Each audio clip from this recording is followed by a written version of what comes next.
Setelah hubungan kita baik dengan Allah, dengan manusia sudah baik semua, kita masih masuki Ramadan ini dengan hati yang bersih, hati yang suci. Lalu kemudian apa yang berikutnya? Pembahasan yang berikutnya adalah amal apa yang paling utama di dalam bulan Ramadan ini.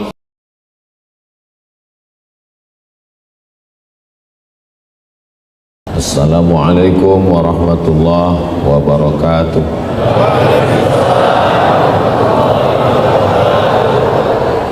Alhamdulillahi wa kafa, wassalatu wassalamu ala al-habibil mujtaba wa ala alihi wa ashabihi ahli sidqi wal wafa. Subhanaka la ilma lana illa ma 'allamtana innaka antal alimul hakim. Rabbi shrah li sadri wa yassir li amri wa hlul 'uqdatam min lisani yafqahu qawli. Para alim ulama, kita doakan kepada Allah semoga guru-guru kita panjang umur, sehat badan, berkah ilmunya untuk kita semua. Tokoh masyarakat, hadirin hadirat, jamaah fardu subuh, insyaallah semuanya dimuliakan Allah Subhanahu wa taala. Amin ya rabbal alamin. Saya diberitahu bahwa subuh ini acara kita tarhib Ramadan. Tarhib diambil dari bahasa Arab, kata asal katanya ar-rahbu. Rahaba yurahhibu tarhiban. Rahbu artinya tanah lapang. Jadi kalau kita melihat ada tanah lapang, itu disebut dengan ar-rahbu. Tarhib artinya hati kami lapang. Menerima bulan Ramadan ini hati kami lapang. Nama acaranya tarhib Ramadan. Ucapan dari mulutnya kalau hati kita lapang, marhaban ya Ramadan. Memangnya ada orang yang hatinya tidak lapang menerima Ramadan ini? Ada. Dia sudah mulai ngitung sarapan pagi berapa kali lagi, makan siang berapa kali lagi, sampai akhirnya di bulan Ramadan itu pun dia nggak sanggup. Akhirnya itulah ada rumah makan hantu di bulan Ramadan, yang kakinya kelihatan, kepalanya nggak kelihatan. Mudah-mudahan kita termasuk yang hatinya lapang menerima Ramadan ini. Kita kalau menerima tamu ucapannya marhaban. Sallallahu ala Muhammad marhaba. Sallallahu alaihi wasallam marhaba. Jadi kalau kita menyambut orang itu kita katakan marhaba. Marhaba artinya hati kami lapang menerima kedatangan.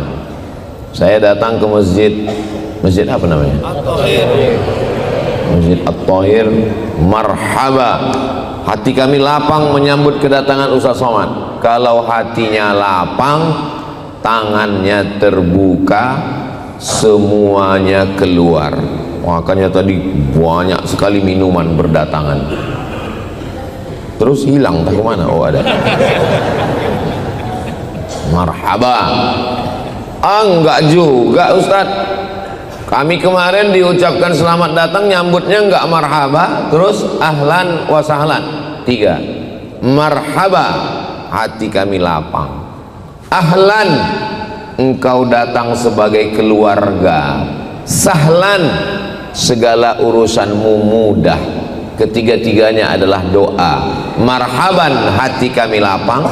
Ahlan, engkau datang sebagai keluarga. Sahlan, semua urusanmu mudah. Saya lebih suka yang 3 ini daripada kalau datang diucapkan welcome. Emangnya arti welcome apa Pak Ustaz? Keset kaki. Well bagus, come datang, welcome datangnya bagus, pulangnya. Maka dalam Islam itu semua ucapan itu adalah doa. Makanya kalau orang datang kita ucapkan marhaban, ahlan, wasahlan. Kalau bahasa Indonesia selamat datang, datangnya selamat, pulangnya selamat juga insya Allah. Amin ya rabbal alamin. Nah, apa yang perlu kita bahas dalam tarhib marhaban ya Ramadan? Yang pertama adalah ilmu. Karena segala amal perbuatan kalau tidak dengan ilmu, amal itu tertolak.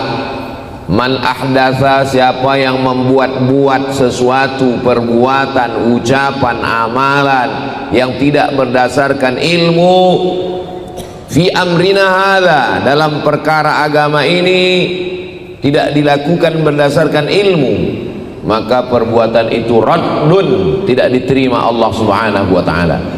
Dasar semuanya adalah berdasarkan ilmu. Makanya Imam Muhammad bin Ismail bin Ibrahim bin Al-Mughirah bin Bardizbah Al-Bukhari, Imam Al-Bukhari membahas setelah kitab Al-Iman tidak langsung amal, tapi kitabul ilmi, ilmu dulu. Begitu juga Imam Abu Hamid Al-Ghazali meninggal tahun 505 Hijrah, dalam kitab Ihya Ulumuddin yang dibahas adalah di awal-awal pembahasan adalah ilmu. Saya selalu ditanya orang tentang puasa ini, tentang niat, apakah boleh satu niat untuk 1 bulan, apakah tarawih itu 8 atau 20 rakaat, apakah witir itu 3 rakaat 1 salam atau 2 rakaat 1 salam, 1 rakaat 1 salam, apakah masih boleh makan ketika azan. Akhirnya saya pilih pertanyaan yang paling banyak ditanyakan jamaah. Saya tulislah 1 buku khusus, judulnya 30 fatwa seputar Ramadan. Paling tidak itu bekal seorang muslim, seminim-minim bekal. 30 fatwa, kalau dibacanya 1 hari 1 fatwa, 30 hari 30 fatwa, insya Allah selamat, tahu dia ilmu tentang Ramadan. Oh, ujung-ujungnya Ustaz Somad mau jual buku juga. Download gratis di internet, 30 fatwa seputar Ramadan, PDF, share. Alhamdulillah Ustaz, bukunya udah kami share sana sini. Sudah baca? Belum? Baca, bagus, manfaat. Minimal seorang muslim beribadah tahu mana rukun, mana syarat, mana wajib, mana sunat, mana makruh. Biasanya dari pertanyaan orang kita tahu kalau dia tidak tahu. Dari pertanyaannya itu kita tahu bahwa dia tidak tahu. Ustaz Somad, ya, apa hukumnya kalau sholat nggak baca Allahu Akbar kabiro? Nah, ini dari pertanyaan ini kita tahu kalau dia nggak tahu. Allahu Akbar kabiro, Allahumma ba'id baini wa baina khatayaya, dan iftitah lainnya adalah sunnah. Orang yang tidak membaca iftitah sholatnya sah, tapi saya belum pernah sholat nggak baca iftitah, karena iftitah itu sunnah. Ustaz Somad, apa hukumnya kalau sholat subuh nggak pakai kunut? Mazhab Syafi'i, mazhab paling tua mazhab Imam Abu Hanifah, Hanafi. Nomor 2 mazhab Imam Malik bin Anas, Maliki. Nomor 3 mazhab Muhammad bin Idris, Imam Syafi'i. Nomor 4 Imam Ahmad bin Hanbal, Hambali. Imam Hanafi dengan Imam Hambali, yang paling tua Hanafi, yang nomor 4 Hambali, subuh tidak pakai kunut. Sedangkan mazhab Maliki dan mazhab Syafi'i subuhnya berkunut. Sedangkan mazhab Syafi'i dengan Maliki pun berbeda. Mazhab Maliki kunutnya sebelum rukuk. Qul huwallahu ahadun illahus samad lam yalid wa lam yulad wa lam yakul lahu kufuwan ahad. Langsung baca kunut. Habis itu baru rukuk. Sedangkan mazhab Syafi'i kunutnya setelah rukuk waktu i'tidal. Samiallahu liman hamidah. Rabbana lakal hamdu mil'us samawati wa mil'ul ardi wa mil'u ma syi'ta min syai'in ba'd. Allahumma hadina fi man hadait. Tapi keempat-empat mazhab ini mengamalkan kunut nazilah, menolak bala, musibah, bencana. Hanafi, Maliki, Syafi'i, Hambali. Jadi kalau kita paham fikih, kita tidak memaksakan ke orang lain, kita berlapang dada menerima perbedaan. Nata'awan fima ittafaqna, mari kita saling bekerja sama pada perkara-perkara yang kita sepakati. Wa nata'adzar fima ikhtalafna, mari kita berlapang dada menerima beberapa perbedaan, karena keempat-empat mazhab ini masih ahli sunnah wal jamaah. Bukan Syiah, bukan Khawarij, bukan Murji'ah, bukan Mu'tazilah, bukan Qadariyah, bukan Jabariyah, bukan sekuler, bukan liberal, bukan agnostik, bukan ateis. Hanafi, Maliki, Syafi'i, Hambali, keempat-empatnya adalah imam-imam ahli sunnah wal jamaah. Oh, katanya Pak Ustadz bukan ilmu, adab dulu baru ilmu. Adab yang berasal dari ilmu. Ini perlu diluruskan. Al-adab fauqal ilmi, adab lebih tinggi daripada ilmu. Adab dari mana? Adab yang berasal dari ilmu, bukan adab yang pakai perasaan-perasaan. Kamu kenapa nggak pernah ke masjid? Saya kalau pergi ke masjid itu hati saya rasanya ria, maka saya nggak ke masjid. Ditanya sama istrinya, di rumah dia sholat? Enggak juga. Kamu sholat di mana? Di Masjidil Haram. Kalau bohong itu ya yang masuk akal dikit lah. Al-adab fauqal ilmi, adab di atas ilmu, adab yang berdasarkan Makanya bunyi ayatnya, yarfa'illahu alladhina amanu minkum, Allah mengangkat derajat orang yang berilmu. Walladzina utul ilma, orang beriman diangkat, tapi ada yang lebih tinggi. Walladzina utul ilma darajat. Darajat bahasa Arabnya ini darajat. Ini tangga, ini darajat nih. Darajat. Kalau banyak dia darajat, anak tangganya tinggi. Begitulah Allah Subhanahu wa taala. Tapi bukan berarti saya tinggi ini karena dimuliakan, bukan. Saya tinggi ini supaya pas wajahnya dengan kamera, itu aja. Saudaraku yang dimuliakan Allah Subhanahu wa taala, apa buku fikih yang kami bisa paham toharah, bersuci, wudhu, tayamum, sholat, zakat, puasa, haji? Apa buku fikih? Beli Fikih Islam Sulaiman Rashid. Fikih Islam Sulaiman Rashid, kata pengantarnya Buya Hamka. Waktu Syekh Sulaiman Rashid memberikan buku itu ke Buya Hamka di Yogyakarta, dibaca sama Buya. Masya Allah, bagus sekali buku ini, kata Buya Hamka. Diberinya kata pengantar. Syekh Sulaiman Rashid alumni Al-Azhar Kairo Mesir tahun 1935. Indonesia merdeka tahun 1945. 10 tahun sebelum Indonesia merdeka dia sudah selesai Al-Azhar. Mazhabnya mazhab Syafi'i full 100%. Disusunnya kitab itu berbahasa Indonesia.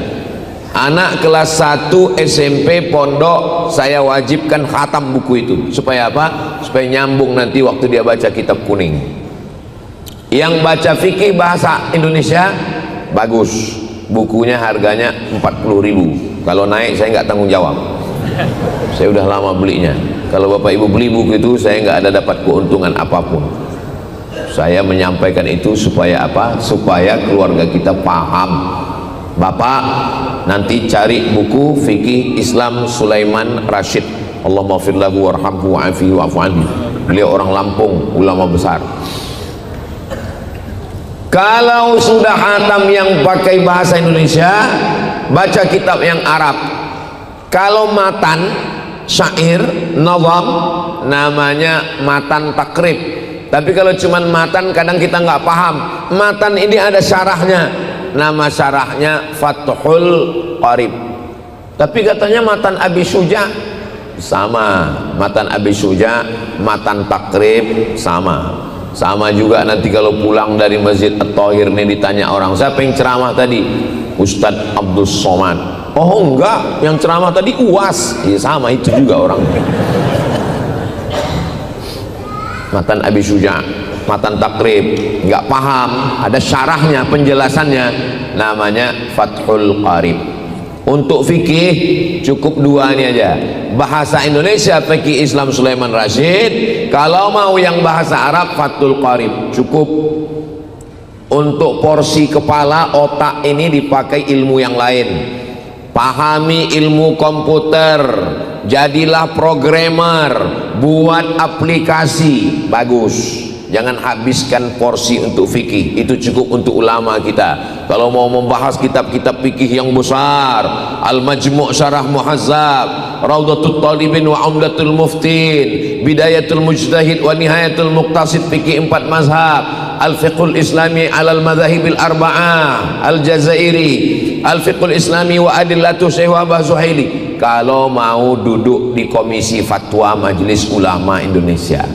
Tapi kalau cukup anak untuk keluarga, cukup kitab 2 itu aja, cukup. Fikih Islam, saya Pak Ustadz mau yang bahasa Indonesia aja, udah. Saya mau yang bahasa Arab aja, udah. Bahasa Indonesia dan bahasa Arab, sudah. Saya mau bahasa Mandarin, carilah terjemahnya. Ayah, cincai-cincai lah. Setelah kita berilmu, masih ada kesempatan 20 berapa hari lagi Ramadan, maka baca fikih Ramadan ini supaya paham. Dan kalau nanya ke Ustadz, pertanyaannya itu bergizi, berkualitas, menjadi pengetahuan bagi yang tidak tahu. Nah, ini sekarang orang kalau nanya tentang Ramadan ini pertanyaannya entah apa-apa aja. Ustadz, apa hukumnya kumur-kumur pakai teh manis? Oke, pembahasan yang kedua, Ramadan. Ramadan diambil dari asal akar kata ramba. Ramba artinya panas. Kalau kita menggali tanah ketemu besi, besi lama di dalam tanah berkarat, cara mencopot karatnya masukkan ke dalam api unggun yang panas menyala. Setelah itu dia menjadi merah. Seketika dia sudah merah, pukulkan, maka rontoklah karat-karatnya. Maka rombok itu artinya panas. Kenapa Ramadan itu disebut panas? Karena tenggorokan orang yang puasa itu panas, kering, karena nggak ada minuman yang masuk. Saya waktu Ramadan nggak kering Pak Ustadz. Loh kok bisa? Saya letakkan es batu di sini. Kenapa Ramadan itu disebut panas? Karena orang yang masuk ke dalam Ramadan itu seperti besi yang sudah tersimpan di dalam tanah 11 bulan. Syawal, Zulqa'dah, Zulhijjah, Muharram, Safar, Rabiul Awal, Rabiul Akhir, Jumadil Awal, Jumadil Akhir, Rajab, Sya'ban. 11 bulan tertanam di dalam tanah. Matanya berkarat, telinganya berkarat, mulutnya berkarat, tangannya berkarat, kakinya berkarat, kepalanya berkarat, hatinya berkarat. Maka dia masuk ke dalam Ramadan yang panas, sehingga keluar dari Ramadan itu karat-karatnya copot. Mudah-mudahan kita termasuk yang masuk ke Ramadan nanti karat-karatnya copot, insyaallah. Kalau ada orang yang masuk ke dalam Ramadan tapi karatnya nggak copot, 2 kemungkinan. Yang pertama, Ramadannya kurang panas. Yang kedua, karatnya karat kronis. Astaghfirullah Rabbal baraya, astaghfirullah minal khataya, Rabbi zidni ilman nafi'an wa wafiqni amalan salihan. Ya Rasulullah salamun alaik, ya rafi'a sya'ni wa daraji, atfatan ya jiratal alami, ya uhailal judi wal karami, ya uhailal judi wal karami. Kok ada judi-judinya Pak Ustaz? Ya uhailal judi. Judi artinya dermawan. Gimana Bapak itu? Judi, judi. Dermawan. mulia, wal karami, karami orang yang suka berbagi. Makanya Allah itu disebut Allahumma innaka afuun karim, karena Allah banyak berbagi di bulan suci Ramadan itu. Itu makna yang pertama, panas. Makna yang kedua, Ramadan, asal kata ramda artinya hujan ketika akan datang musim dingin. Li'ilafi Quraisy ilafihim rihlatasy syita was-shayf. Syita musim dingin, shaif musim panas. Syita musim dingin, shaif musim panas. Syita musim dingin, shaif musim panas. Sudah diulang 3 kali, pas keluar masjid lupa mana yang musim dingin, mana yang musim panas. Mudah aja ngingatnya. Kalau ngingat dua kata yang agak mirip-mirip begitu, ingat aja satu. Ingat yang satu lagi otomatis ingat. Kalau keluar air dari mulut itu dingin, syita itu dingin. Rihlatasy syita. Waktu musim panas, semua daun-daun di Mesir hitam, warna debu, nggak bisa dibedakan mana daun mana bunga, warna debu semua. Saya kebetulan sampai ke Kairo dingin, sampai ke Kairo bulan September, sudah mulai masuk musim dingin. Lalu kemudian saya lihat gedung-gedung warna debu.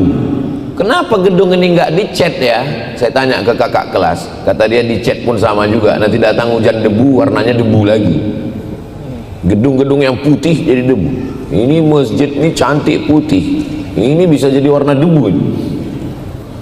Tapi ketika mau masuk musim dingin, habis musim panas berdebu, datang hujan. Hujannya tidak lebat seperti kita, hujan seperti menyiram bunga 1 kali. Ketika hujan sudah turun, maka daun-daun bersih menampakkan cahaya hijau, bunga-bunga pun menampakkan warna merah, kuning, biru dan ungu. Itulah maknanya ramda, hujan. Apa maknanya? Bahwa selama 11 bulan ini berdebu, mata kita berdebu, telinga kita berdebu, otak kita berdebu, hati kita berdebu, lisan kita berdebu. Datang ramda, hujan, lalu kemudian hujan ini menyiram. Setelah hujan datang, teranglah dia, nampak cahayanya lagi. Mudah-mudahan keluar dari Ramadan ini debu-debu kita ini copot semuanya, insya Allah. Saya mau masuk ke airport, mau masuk pesawat, sebelum itu lewat di pintu detektor logam. Tet, Bapak tolong buka ikat pinggang. Aku memang sudah lama nggak pakai ikat pinggang, supaya jangan repot. Tet, mungkin Bapak ada jam tangan, sudah dicopot, sudah semua lepas. Rupanya ada logam di topi, topinya dipegang. Kenapa dia berbunyi? Karena detektornya itu masih tajam. Tapi kalau sensornya tertutup debu, karena tidak dibersihkan, tidak dilap, itu dia udah nggak nangkap lagi. Sensornya itu sudah mati. Maka sensor yang tertutup debu inilah dibersihkan, disucikan dengan Ramadan. Kira-kira penjelasan saya ini, suara saya jelas atau nggak jelas? Penjelasannya jelas nggak jelas? Ingat baik-baik, karena kemungkinan ini akan keluar dalam UAS, ujian akhir semester. Apakah arti Ramadan? Nah, bulan Ramadan ini suci, maka jangan masuki dengan suasana kotor. Makanya tradisi dulu di kampung saya tinggal di asrama waktu sekolah, itu seminggu menjelang Ramadan, 10 hari menjelang Ramadan, di sekitar asrama itu kami udah nggak masak lagi di asrama, udah nggak makan di asrama lagi. 10 malam menjelang Ramadan itu selamatan di rumah si Anu, selamatan di rumah Bapak Anu, selamatan di rumah Pak Anu, ujungnya selamatan di rumah Pak Slamet. Kenapa? Saya dulu mikir, kenapa orang ini tradisi begini? Rupanya menjelang Ramadan itu dia ingin memperbaiki hubungan dengan Allah, dengan bertaubat, dengan manusia, dengan memohon maaf, dengan keluarga yang sudah meninggal berkirim doa. Ini tidak ada dilaksanakan Nabi Muhammad SAW. Apa ini perbuatan ini? Melihat substansi suatu masalah, lihat pada dalil. Kekuatannya ada pada dalil. Tentang masalah memperbaiki hubungan dengan Allah, ya ayyuhalladzina amanu, hai orang yang beriman, tubu ilallah, bertaubatlah kepada Allah taubatan nasuha. Nasuha dari 3 huruf, nasoha. Dari kata nasuha inilah nasihat. Dari kata nasoha inilah nasuha. Apa itu nasuha? Nasuha artinya menyaring madu di kain yang tipis. Saya pergi ke hutan, saya lihat pemanjat pohon kayu tualang, dia bawa golok panjang, dia tebaskan ke lilin sarang madu. Seketika lilinnya jatuh dari atas, kami tampung di bawah pakai kain tipis, dan keluarlah madu murni dari celah-celah kain tipis. Lilinnya nyangkut, rantingnya nyangkut, lebahnya nyangkut, anak lebah nyangkut, sampahnya nyangkut. Yang keluar adalah madu murni fresh. Itulah makna nasuha. Apa makna nasuha? Dosa kita semuanya nyangkut bersih-bersih, yang keluar adalah iman dan amal soleh. Makanya banyak jamaah yang ragu, takut, khawatir minum madu, takut bercampur gula merah, pemanis buatan. Ustaz, gimana caranya untuk melihat madu ini asli? Ikut sama saya ke hutan, saya bilang. Nanti dipotong, disaring. Wah, berat itu Pak Ustaz. Nah, kalau berat daripada kau kena gula, diabetes meletus. Masa enggak ada cara membedakannya Pak Ustaz? Bawa pulang ke rumah. Kalau istri marah berarti madunya asli. Sallallahu ala Muhammad. Salawat itu untuk mendinginkan hati yang panas. Alaihi wasallam. Sallallahu ala Muhammad. Sallallahu alaihi wasallam. Ya Nabi, salam alaika. Ya Rasul, salam alaika. Ya Habib, salam alaika.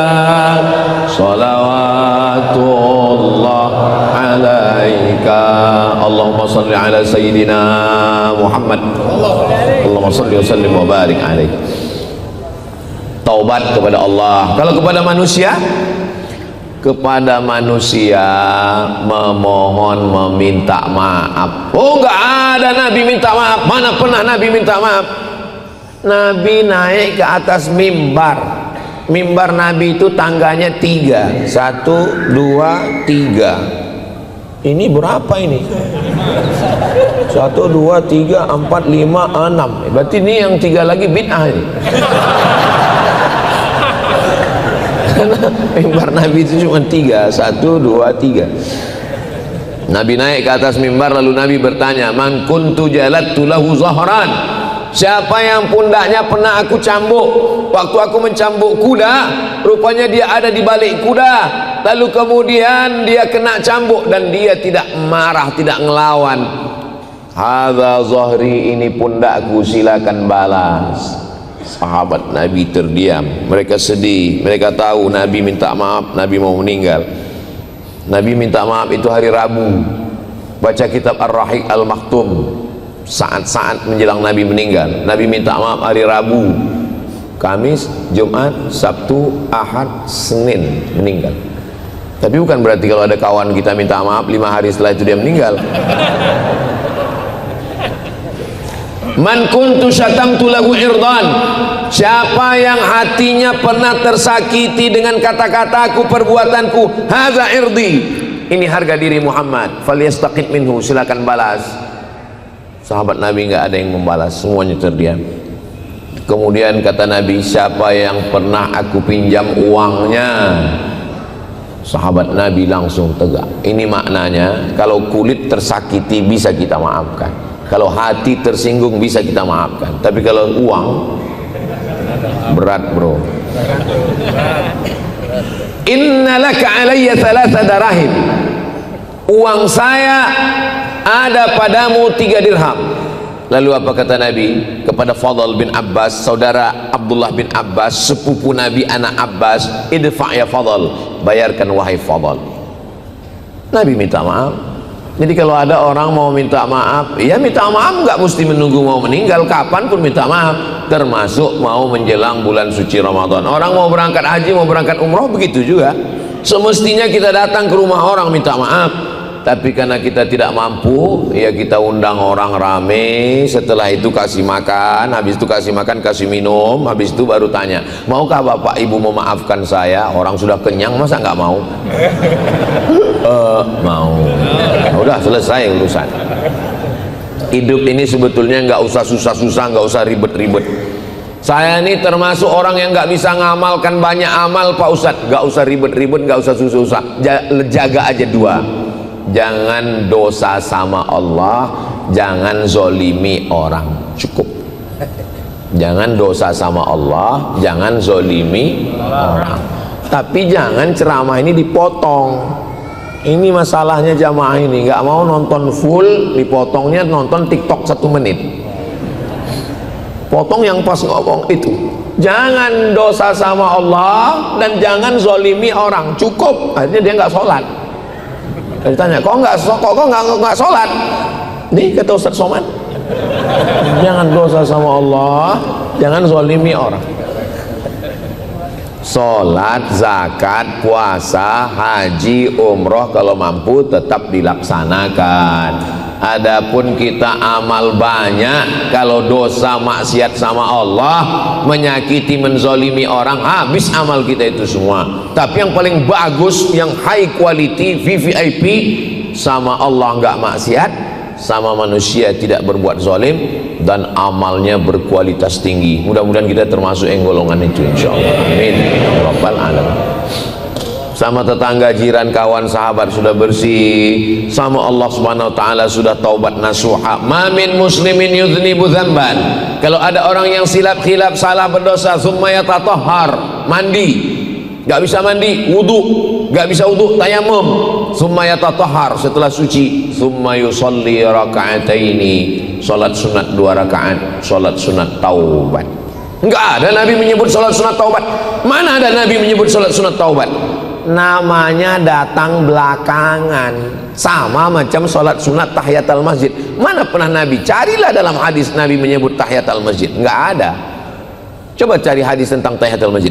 Idza dakhala ahadukumul masjidah, kalau kamu masuk masjid, fala yajlis, jangan duduk, hatta yusalli raka'ataini, sampai sholat 2 rakaat. Nggak ada Nabi menyebut tahiyatul masjid.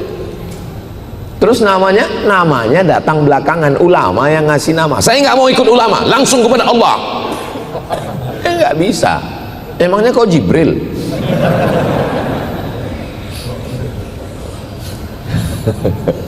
Ustadz Israfil. Sampai mana tadi? Hilang bahan saya. Nggak bisa kita langsung sama Allah, sama Rasulullah. Kita ini baca hadis kitab apa yang kau baca? Sahih Al-Bukhari, berarti melalui Imam Al-Bukhari. Sahih Muslim, berarti melalui Imam Muslim. Sunan Tirmidzi, berarti melalui Imam Ibnu Saurah At-Tirmidzi, Abu Isa Ibnu Saurah At-Tirmidzi. Saya melalui Imam Al-Baihaqi, berarti melalui imam, melalui para ulama. Tahiyatul masjid itu namanya datang belakangan, Nabi nggak ada nyebut. Karena kalau nggak dikasih nama kan ribet sekali. Kau sholat apa tadi? Saya sholat apabila kamu masuk masjid maka janganlah duduk, sholat 2 rakaat. Ribet itu, namanya tahiyatul masjid. Kau sholat apa tadi? Apabila kamu berdosa maka bersucilah kamu, kalau bisa mandi, kalau nggak bisa mandi tayamum, kalau nggak bisa tayamum ditayamumkan, maka sholat sunatlah kamu 2 rakaat. Sholat apa namanya? Apabila kamu payah, itu susah. Namanya sholat sunat taubat. Setelah sholat sunat taubat beristighfar. Saya nggak bisa istighfar kayak Ustaz Somad pakai nyanyi-nyanyi, pakai lagu-lagu tadi. Ya terserah. Ada orang, saya perhatikan orang Sumatera sama orang Jawa, orang di Pulau Jawa tuh suka dia pakai yang nyanyi-nyanyi itu.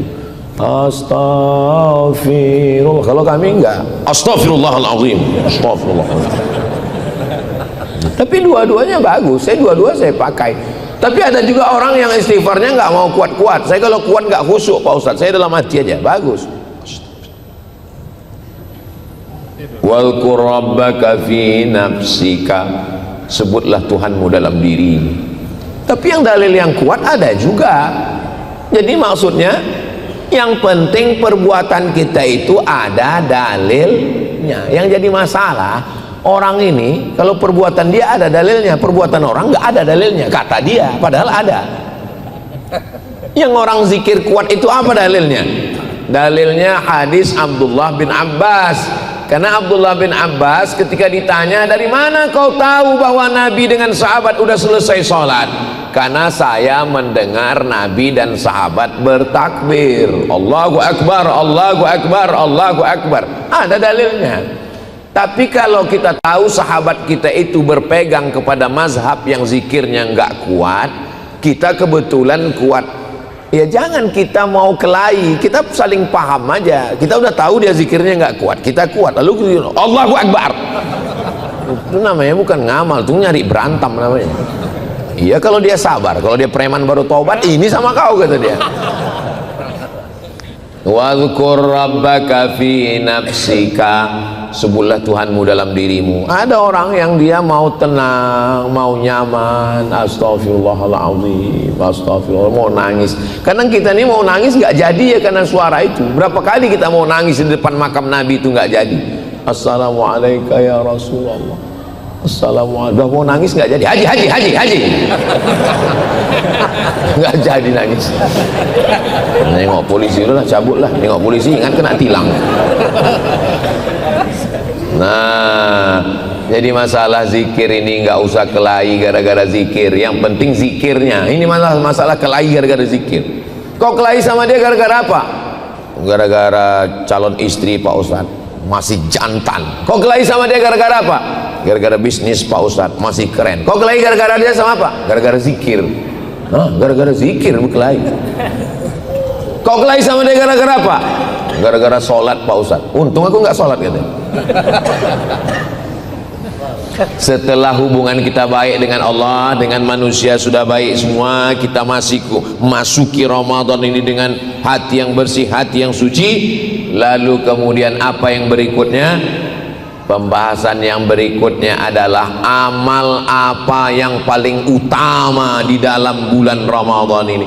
Sholat itu hanya dari takbiratul ihram sampai salam, Allahu Akbar. Haji tanggal 8 hari tarwiyah, tanggal 9 hari Arafah, tanggal 10 hari Nahar, 11, 12, 13 tasyrik, cuma 6 hari. Tapi Ramadan 29 sampai 30. Ramadan itu cuma 29 sampai 30. Ada yang 31 Pak Ustadz Maret. Ada yang 28 Februari. Kalau ada orang tinggal di Amerika, bulan Ramadan di awalnya dia di Amerika, habis itu di tengah Ramadan dia pulang ke Indonesia, Idul Fitri, dihitung ternyata Ramadannya cuma 28 hari, enggak ada Ramadan 28 hari, maka dia mesti habis Syawal dia tambah 1 hari. Ada orang tinggal di Australia, mulai Ramadannya melihat awal hilalnya di sana, lalu kemudian dia pulang ke Indonesia, hari raya di Indonesia, dihitung-hitung Ramadannya 31 hari, maka yang 1 hari itu terhitung sebagai puasa sunnah, karena Ramadan hanya 29 atau 30 hari. Apa amal yang paling bagus diisikan di bulan Ramadan ini? Maka kata Allah dalam hadis qudsi, as-saumu li, puasamu itu untukku, wa ana ajzi bihi, dan aku yang akan membalasnya. Hadis ini ada dalam Sahih Muslim.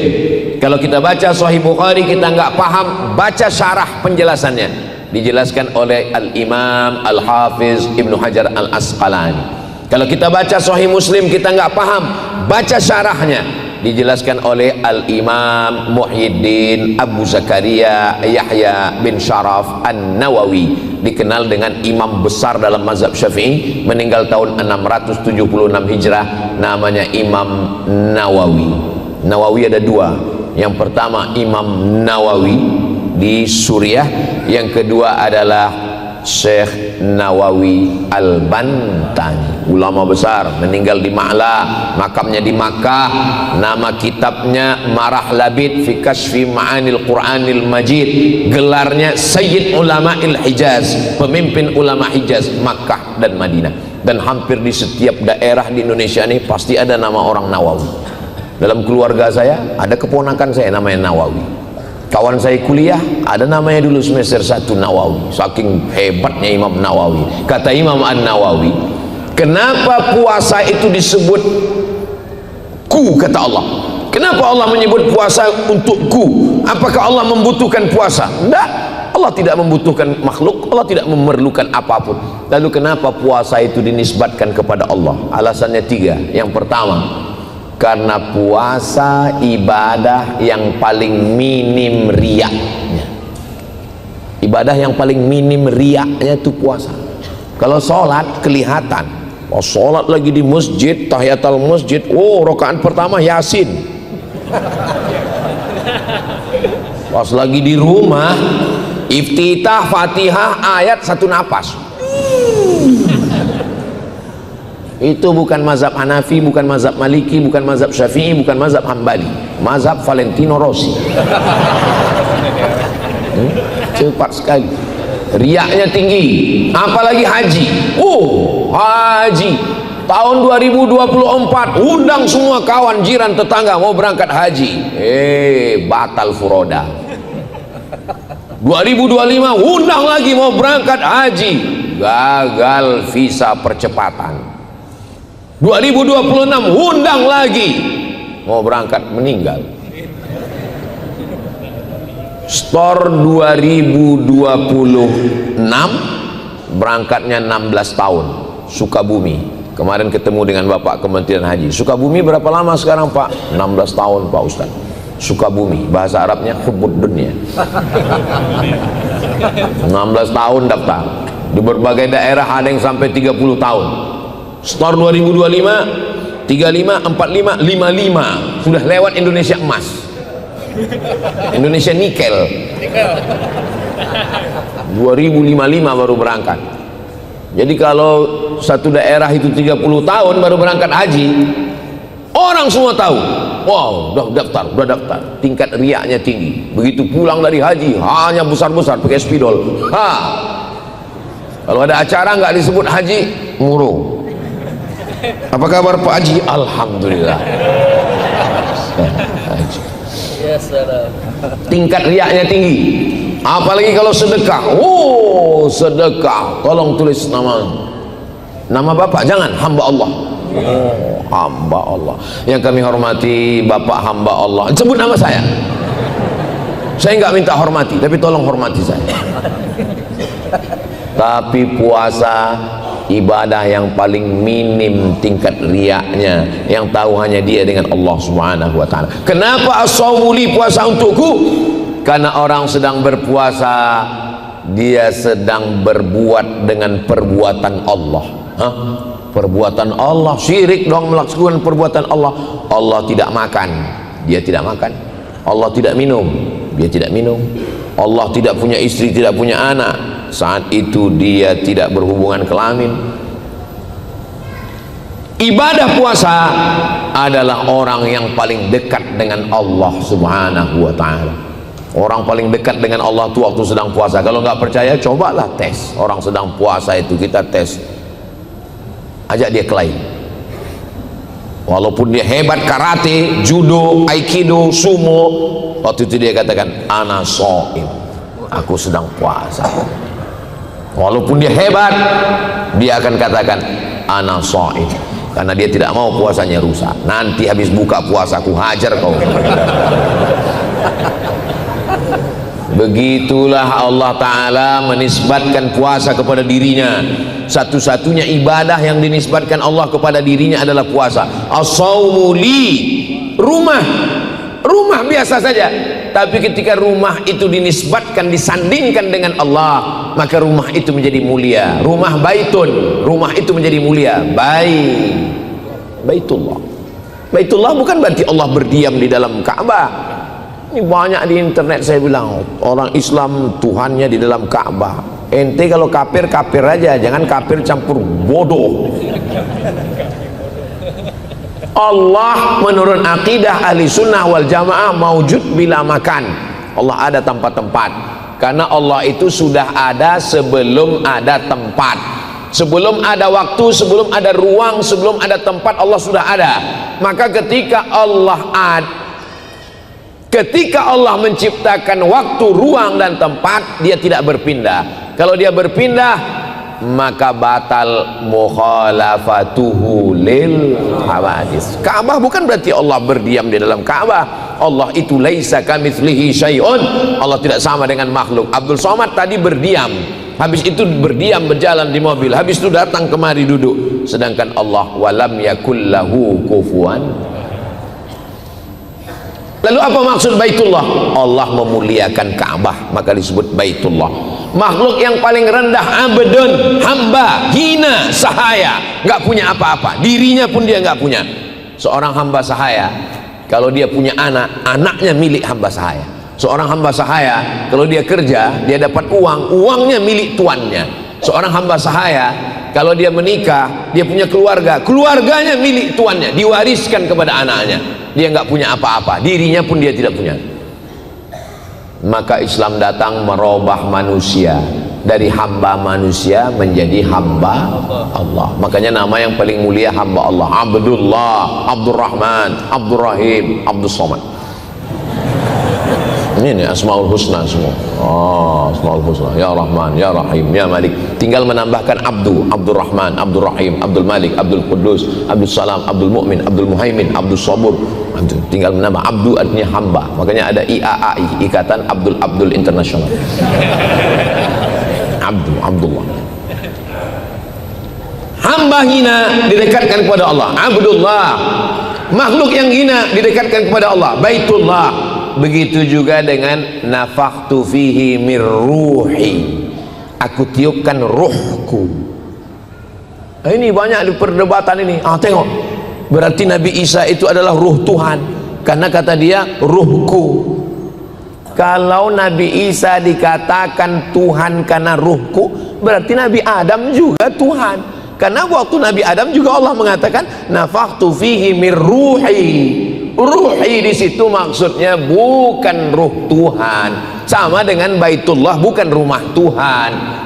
Maksudnya adalah mulia ruhnya, menempelkan sesuatu, menyandingkan sesuatu kepada Allah, itu maksudnya lit ta'zim, untuk memuliakan. Begitu juga dengan puasa.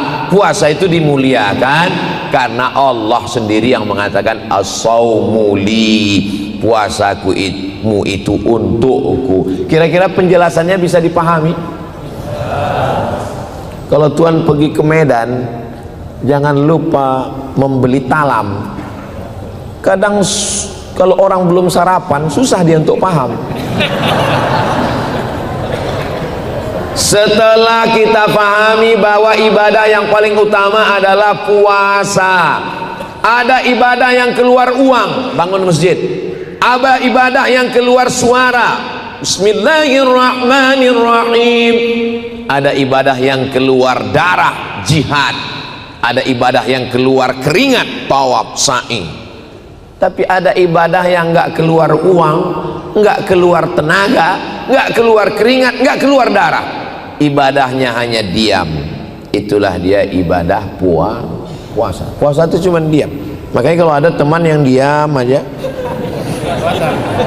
bisa jadi nggak puasa.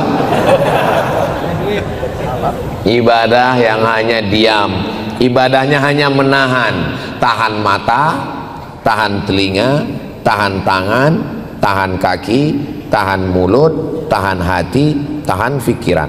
Itulah namanya syam, ibadah. Imsak, menahan.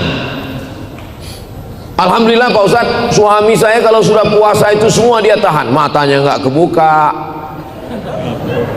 dari mulai azan subuh sampai azan maghrib.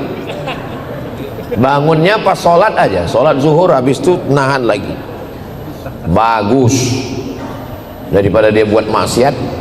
Inilah fatwa yang dinanti-nantikan pemalas. Coba nanti cari masjid yang paling tebal karpetnya, paling dingin AC-nya. Ini saya khawatir ini Masjid At-Thahir ini. Di siang Ramadan jam 12, jam 1 siang kita buka pintu, bergelimpangan korban-korban Ukraina dan Israel. Dibangunkan, bangun. Langsung dia buka matanya. Naumus shaim huwal ibadah. Tidurnya orang puasa adalah ibadah. Hadis yang lain nggak ada yang dihafal. Hadis itu hafal kali dia. Puasa bukan berarti mengurangi sudah jam 6. Baru jam 6. Tadi saya mulai tausiah jam 5. Sekarang sudah jam 6. Cepat sekali waktu berlalu di Masjid At-Thahir ini. Atau jam saya ini sudah mulai cepat karena hari ini mau pulang. Oh, jam 5.55. Berarti jam saya ini terlalu setelannya cepat. Oke, kita tambah 5 menit lagi. Saudara yang dimuliakan Allah Subhanahu wa taala, matahari terbit jam 5.50. Ustaz tahu dari mana? Tuh. Syuruk 5.50. Ketika matahari terbit, datang setan menghampiri. Matahari itu kan bulat. Bulat matahari itu terbit. Bulat. Waktu matahari terbit bulat, datang setan menghampiri. Ini matahari ya, matahari terbit kan bulat, datang setan menghampiri. Metal kata dia. Datang menghampiri. Selama qaida ramhin, setama setinggi tombak. Ini tinggi tombak. Jadi waktu matahari terbit, datang setan menghampiri sampai setinggi tombak. Setelah diukur menurut ilmu astronomi, setinggi tombak itu 12 menit. Maka supaya kita jangan ragu, paskan 15 menit. Itulah mengapa nanti kita sholat sunat isyroknya jam 6:05. Kenapa? Karena jurusnya syuruk tambah 15 menit. Jelas? Nanti kita sholat sunat isyrok jam 5, jam 6:05. Kenapa begitu Pak Ustaz? Jangan banyak tanya. Banyak-tanya nih Benyamin Setanyahu.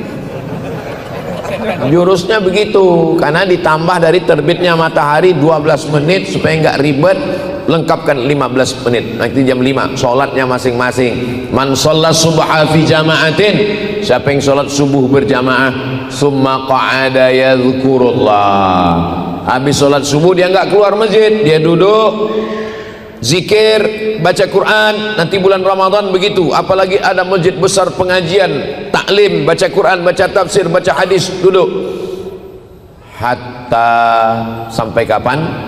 Tatlu asyams, sampai terbit matahari 5.50. Summa yusalli raka'ataini, kemudian dia salat sunat 2 rakaat. Kanat lahu ka ajri hajjatin wa umrah, dapat pahala seperti haji dan umrah. Ini kita semua ini dapat pahala seperti haji dan umrah. Tapi jangan gara-gara ini pulang dari sini lalu narik ONH yang udah di store. Rame jamaah subuh ini ke BSI-ngan narik. Kenapa ditarik Pak? Karena kata Ustaz Somad sudah haji. Seperti haji dan umrah. Syukur-syukur bisa dilaksanakan 30 hari di bulan Ramadan nanti insyaallah. Amin. Puasa ini luar biasa. Sampai ada satu pintu di surga itu hanya la yadkhuluhu illa shaimun. Yang masuk di sana hanya orang yang berpuasa. Namanya adalah Babur Rayyan. Mudah-mudahan kita masuk dalam yang masuk pintu Babur Rayyan itu insyaallah. Setelah puasa apa? Setelah puasa adalah memperbanyak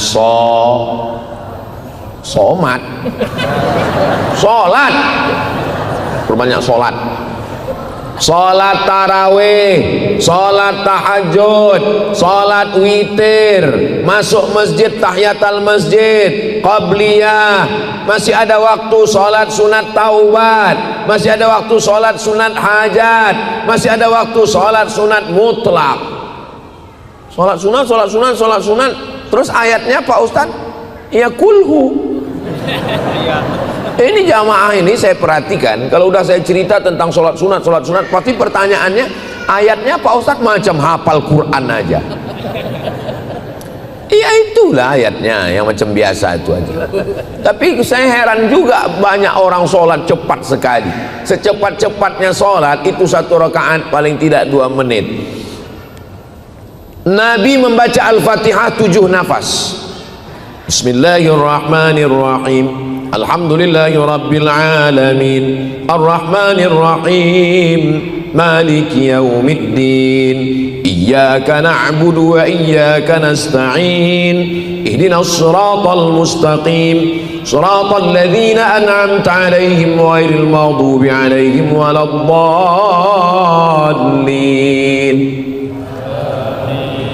Bagaimana kalau Al-Fatihah itu saya buat 1 nafas? Kalau yakin, maksudnya yakin selesai dan nafasnya bisa ditarik lagi. Akunnya selesai sampai di situ.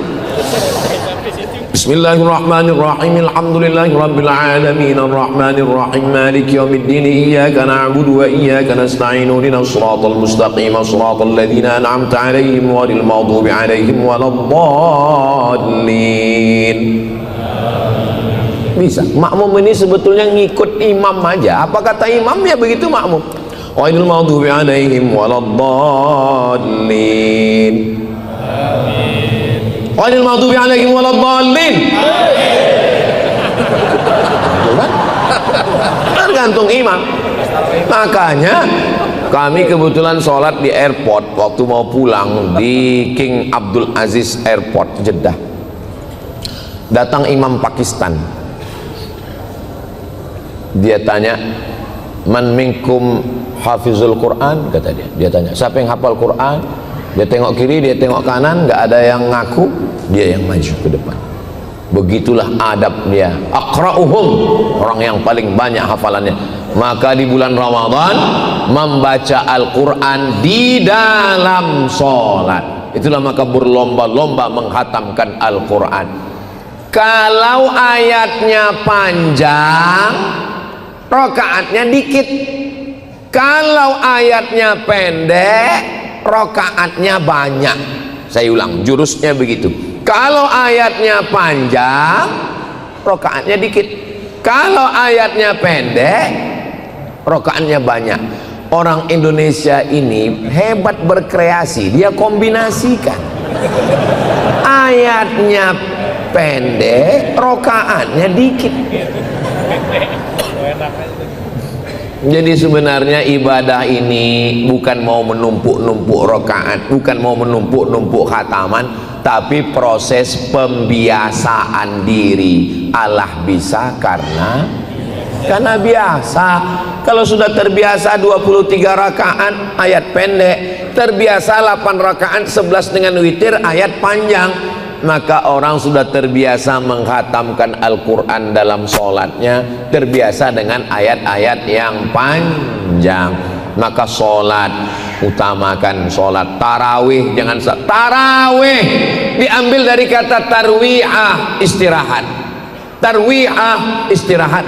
Tarwiyah, istirahat. 3 kali istirahat. 3 kali istirahat. Tarwiyah, tarwiyah, tarwiyah, jamaknya tarawih. Jadi sholat tarawih artinya sholat yang pakai duduk istirahat. Kenapa pakai duduk istirahat? Karena ayatnya panjang, kaki kram, maka mereka duduk istirahat. Ketika mereka duduk istirahat, ada yang baca Quran. Ketika duduk istirahat, ada yang tawaf. Subhanallah walhamdulillah wa la ilaha illallah wallahu akbar. Subhanallah walhamdulillah wa la ilaha illallah wallahu akbar. Ustaz Abdul Somad, ya. Apa hukumnya waktu duduk istirahat itu ada yang bertasbih? Subhanal malikil ma'bud, Subhanal malikil mawjud. Dijawab oleh Syekh Atiyah Saqar dari Al-Azhar Mesir, Mufti Al-Azhar. Kata beliau, dulu kalangan salaf ketika duduk istirahat, ada di antara mereka yang tawaf sunat. Di dalam tawaf sunat itu ada tasbih, subhanallah walhamdulillah wa la ilaha illallah wallahu akbar. Itulah dalil boleh bertasbih di sela-sela tarawih. bertasbih, bersolawat, tapi tolong bacaannya yang benar. Karena kadang saya mau ceramah berhenti di masjid, di surau, dilanggar di musola pinggir jalan, entah apa-apa katanya. Imamnya lambat, makmumnya cabut. Solawat itu memohon kepada Allah untuk Nabi, tapi sebenarnya Nabi nggak perlu. Kita berselawat itu bukan mendoakan Nabi, hakikatnya berselawat itu adalah untuk kita. Man shalla alayya salatan, siapa yang berselawat satu kali, sallallahu alaihi biha asyra, yang berselawat itu dapat 10 kebaikan. Wa huttat anhu asyara sayyiat, ditutupi 10 kesalahan. Wa rufi'at lahu asyara darajat, dinaikkan 10 derajat tingkatan kemuliaan. Jadi kalau ada orang mengatakan, "Ah, tengok tuh Nabi Muhammad lemah, dia didoakan oleh umatnya." Bodoh. Nabi Muhammad nggak perlu doa kita. Kita berselawat kepada Allah, minta untuk Nabi, tapi hakikatnya untuk kita. Makanya berselawat itu dengan suara yang pelan. Allahumma salli ala sayyidina Muhammad, Allahumma salli wa sallim wa barik alaih. Karena di beberapa masjid saya dengar Allahumma salli wa sallim alaih. Bayangkan kita bawa proposal menghadap gubernur, bupati, presiden. Allahumma salli wa sallim Batu Bata, langsung dipanggilnya Satpol PP, tangkap nih, campakkan ke Nusa Kambangan. Nah, adab kita. Makanya bersolawat, berdoa, berzikir. Ud'u rabbakum tadarru'an wa khufyah. Berdoalah kepada Rabb kamu dengan suara yang lirih, dengan suara yang meminta, memohon. Allahumma inna nas'aluka salamatan fid din, merayu Allah, wa afiatan fil jasad, wa ziyadatan fil ilmi. Sama seperti kita merayu, ada pejabat, ada orang kaya, ada pengusaha, ada menteri, kita datang, kami datang membawa, minta semen 5 sak. Kalau nggak ada semen, batu bata pun jadi. Kalau nggak ada batu bata, batu kerikil. Kalau nggak ada parah kali. Nah, sudah jam 6:06. Saya di mana-mana tausiah itu hanya 1 jam, kecuali di Masjid At-Tahir yang cantik dan indah ini. 1 jam 1 menit. Di akhir majelis mari kita sama berdoa kepada Allah. Doa ini dikabulkan Allah bukan karena saya, tapi doa ini dikabulkan Allah karena kita bersama orang-orang baik, bersama orang-orang yang ikhlas. Mudah-mudahan Allah menjadikan negeri kita baldatun thayyibatun wa rabbun ghafur. Mudah-mudahan Allah menolong saudara kita di Palestina. Mudah-mudahan anak-anak kita, anak yang soleh dan solihah, penghafal Quran, mujahid fisabilillah, ala hadhihi niyah, dengan niat yang baik ini, dengan amal soleh membaca surat Al-Fatihah. A'udzubillahi minasyaitonir rajim. Bismillahirrahmanirrahim. Alhamdulillahi rabbil alamin, arrahmanir rahim, maliki yaumiddin. Iyyaka na'budu wa iyyaka nasta'in. Ihdinas siratal mustaqim, siratal ladzina an'amta 'alaihim ghairil maghdubi 'alaihim waladdallin. Amin.